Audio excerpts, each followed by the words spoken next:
দীর্ঘ এক দশকেরও বেশি সময় পর যুক্তরাষ্ট্রে আবারও উড়ল সিরিয়ার পতাকা। ওয়াশিংটন ডিসিতে দেশটির দূতাবাস ভবনে শুক্রবার নতুন জাতীয় পতাকা উত্তোলন করেন সিরিয়ার পররাষ্ট্রমন্ত্রী আসাদ আল শায়বানি।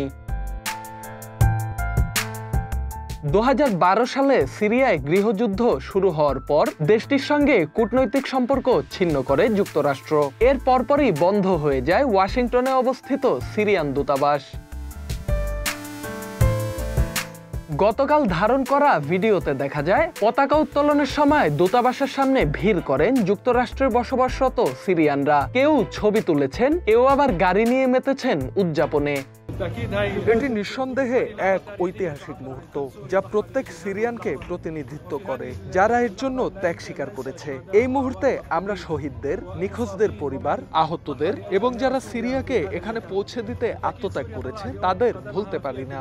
দীর্ঘদিন পর সিরিয়া আবার আন্তর্জাতিক কূটনীতির মঞ্চে ফিরেছে। আমাদের সবার অভিনন্দন। আমরা আপনাদের এবং সিরিয়ান জনগণকে অভিনন্দন জানাই। সিরিয়া এগিয়ে যাক, free Syria.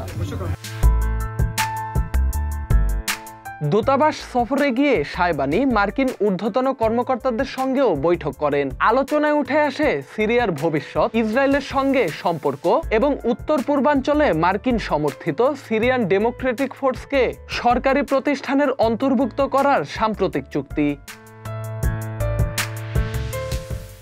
Dhaka express desk report.